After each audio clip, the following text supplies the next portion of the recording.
ጠቅላዩ የምስራቹን አሰሙ። ለኢሳያስ በጧቱ መልእክት ላኩ።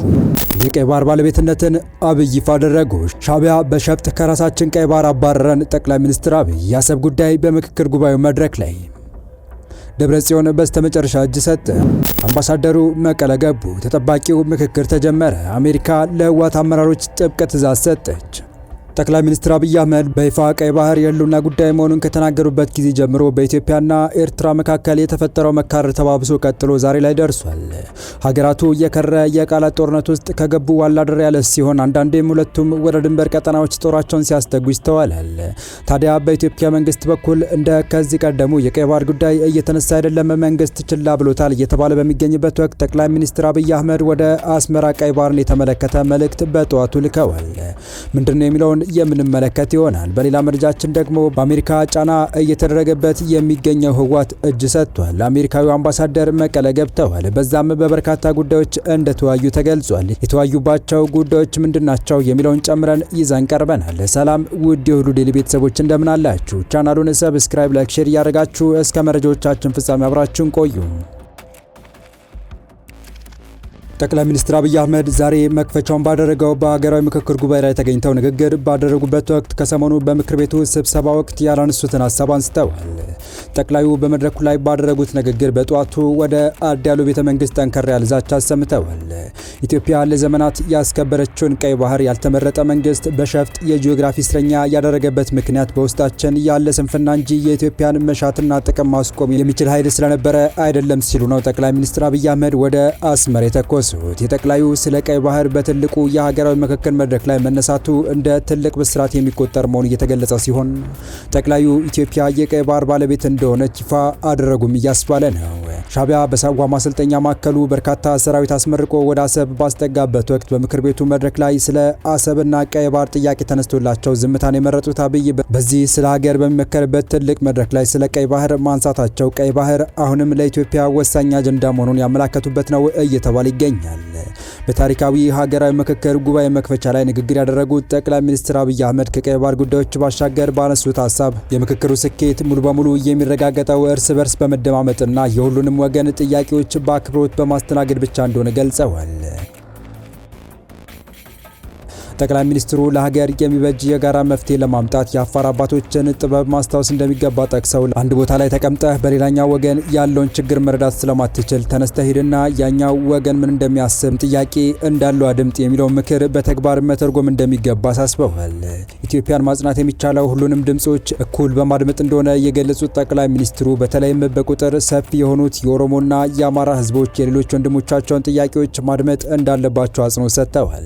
ዳሰነችን ኮንሶን አሌን ካላዳመጣችሁ ኢትዮጵያን ልታጸኑ አትችሉም ያሉት ጠቅላይ ሚኒስትር አብይ በቁጥር ትልቅ የሆኑ ወገኖች ሌሎችን ካላከበሩና ፍላጎታቸውን በቁጥር የበላይነት ብቻ ለመጫን ከሞከሩ ውይይቱ እንደማይሳካ አስጠንቀዋል። ምክክሩ ፍሬያማ የሚሆነው አንዱ ወገን የሚያነሳው ጥያቄ ሌላውን የማይጎዳ መሆኑ እያረጋገጠ በጋራ ለመጠቀም መስማማት ሲቻል እንደሆነና ለኔ ሳይሆን ለኛ ለሰፈሬ ሳይሆን ለኢትዮጵያ ማለት ሲቻል ብቻ እንደሆነም ጠቁመዋል።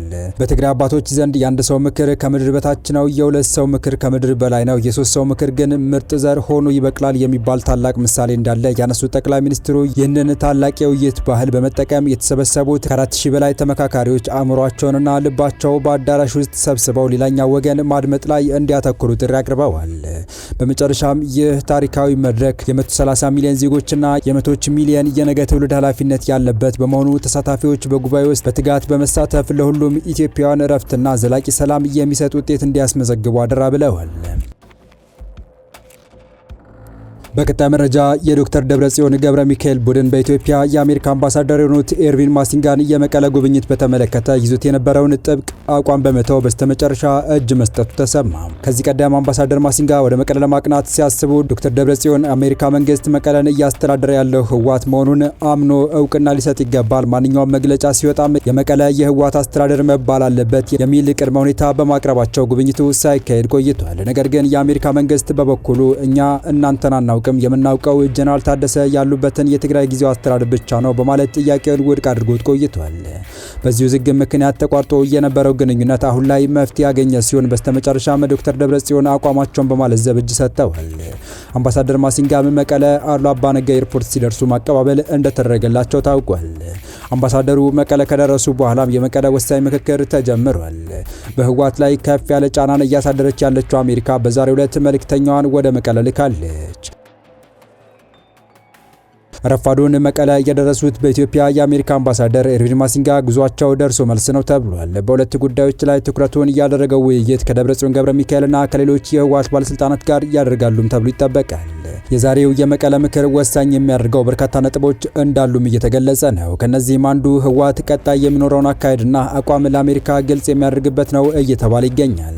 ከአምባሳደሩ ጋር የሚገናኙት ደብረጽዮን ገብረ ሚካኤል ሁሉም ነገር ግልጽ የሚያደርጉ መሆኑም ታውቋል። ህወሓት የፕሪቶሪያ ስምምነት ወደ ጎን ብሎ የጊዜው አስተዳደሩን ፕሬዚዳንት ሌተር ጀነራል ታደሰ ወረደን ገለል በማድረግ የቀድሞ ምክር ቤት መመለሱና ደብረጽዮንንም የመንግስቱ መሪ የማድረጉ ጉዳይ ለአሜሪካ እንደዚሁም ለአውሮፓ ህብረት የማይመች ሆኗል። በዚህም አሜሪካ አክራሪ ባለቻቸው የህወሓት አመራሮች ላይ የቪዛ እገዳን ስትጥል፣ የአውሮፓ ህብረት ደግሞ በትግራይ ከፕሪቶሪያ ስምምነት ውጪ አዲስ ምክር ቤት ተቋቁሟል በሚል የውግዘት መግለጫውን ያወጣ መሆኑ የሚታወቅ ነው። በዚህ መሃል ከዚህ ቀደም ከትግራይ የህወሓት አመራሮች ጋር መቀለ ላይ ለመምከር አምባሳደር ማሲንጋ ቀጠሮ ይዞ የነበረ መሆኑ ሲነገር ቢቆይም ከላይ በጠቀስነው ምክንያት ሳይሳካ ቆይቷል። በዚህ መሃልም አምባሳደሩ በዛሬው ዕለት መቀለ ተገኝተዋል። የደብረጽዮን ምክትል አቶ አማኑኤል አሰፋ አቀባበል አድርገውላቸዋል። የፕሪቶሪያ ስምምነት በተመለከተ እንደዚሁም በትግራይ ካሉ የሰብአዊ እርዳታ ፈላጊ አንጻር የአሜሪካ እገዛ እንዴት ይድረስ በሚሉት ሁለት ነጥቦች ላይ ትኩረቱን ያደረገ ውይይት እንደሚደረግ ከመቀለ እየወጡ ያሉ መረጃዎች ያመላክታሉ። በዚህም በተለይ ከፕሪቶሪያ ስምምነት ጋር በተያያዘ ዛሬ የመቀለው ምክክር ወሳኝነት ያለው መሆኑ እየተነገረ ነው። የፕሪቶሪያ ስምምነት ጥሰትን በተመለከተ ህወሓትና የፌዴራል መንግስት አንዱ ሌላኛው ተጠያቂ በማድረግ እየተካሰሱ ይገኛሉ። አሜሪካም ሆነች የአውሮፓ ህብረት ህወሓት በፕሪቶሪያ ስምምነት መሰረት የተቋቋመውን ጊዜያዊ አስተዳደሩን በማፍረሱ በኩል አከታትለው ባወጣቸው መግለጫዎች ደስተኛ አለመሆናቸውን በይፋ ያሳወቁ መሆኑ የሚታወስ ነው። የትራምፕ አስተዳደር ስቴት ዲፓርትመንት ስማቸው ባልጠቀሳቸው ነገር ግን በጥቅሉ አክራሪ ሲል በጠራቸው የህወሓት አመራሮች ላይ የቪዛ እገዳ መጣሉ ከማሳወቁ በተጨማሪ ሁኔታዎችን በቅርብ ርቀት እየተከታተለ ሌሎች እርምጃዎችን እንደሚያስከትል ፍንጭ የሰጠበት ሁኔታ እንደነበር አይዘነጋም። ታዲያ ዛሬ ወደ መቀለ ያቀኑት በኢትዮጵያ የአሜሪካ አምባሳደር ኤርቪን ማሲንጋ የህወሓት አመራሮች ወደ ፕሪቶሪያ ስምምነት እንዲመለሱ ማስጠንቀቃቸው ተሰምቷል። አምባሳደሩ ለተከታታይ 2 ጊዜ ከተሰረዘው የጉዞ እቅዳቸው በኋላ ዛሬ ሐምሌ 8 2018 ዓ.ም ወደ መቀለ አቅንተው ከሁለት የህወሓት ከፍተኛ አመራሮች ጋር ተወያይተዋል። ማሲንጋ የተወያዩት ከህወሓቱ ምክትል ሊቀመንበር አማኑኤል አሰፋና አምባሳደር አዲስ ዓለም ባሌማ ጋር ነው። የአሜሪካው አምባሳደር ከሁለቱ የህወሓት አመራሮች ጋር ውይይት ካደረጉ በኋላ ለክልሉ ሚዲያዎች በሰጡት ማብራሪያ ቡድኑ ወደ ፕሪቶሪያ ስምምነት እንዲመለስ ገልጸዋል። አምባሳደር ማሲንጋ የፕሪቶሪያውን የሰላም ስምምነት በመተግበር ወደ ተሟላ ዘላቂ ሰላም ለመሸጋገር በህወሓት በኩል ስላለው ዝግጁነት ጥያቄ ማንሳታቸውን ጠቁመዋል። ህወሓትን ወክለው ከአምባሳደሩ ጋር የተወያዩት አማኑኤል በበኩላቸው ከአምባሳደሩ ጥያቄ ላይ ቡድናቸው ያለውን አቋም ማሳወቃቸውን ገልጸዋል። አማኑኤል በእኛ በኩል ዛሬም ሆነ ነገ ችግሮችን በሰላማዊ ውይይት ለመፍታት ዝግጁ ነን፣ ለዚህም በተደጋጋሚ ጥሪ ስናደርግና ስንሰራ ቆይተናል ብለዋል። የተወደዳችሁ የቻናላችን ቤተሰቦች ለአሁኑ ለእናንተ ይመጥናሉ ብታደምጧቸው ታተርፉባችኋላችሁ ብለን የመረጥንላችሁ ዕለታዊ መረጃዎቻችን እስካሁን ያደመጣችኋቸው ነበሩ። በተመሳሳይ ሀገራዊና ቀጠናዊ ጉዳዮች እንዲሁም ዓለም አቀፋዊ የጂኦፖለቲካ ወታደራዊና አነጋጋሪ ክስተቶችን ለበለት ተከታትለን በትኩስ ይዘን እንደምንቀርብ እያሳወቅን የቻናሉ ቤተሰብ ካልሆናችሁ ሰብስክራይብ፣ ቪዲዮ ላይክ እና ሼር በማድረግ ተደራሽነታችን ታሰፉ ዘንድ አክብሮታዊ ግብዣችን ነው። አበቃን። ሰናይ ጊዜን ተመኘን።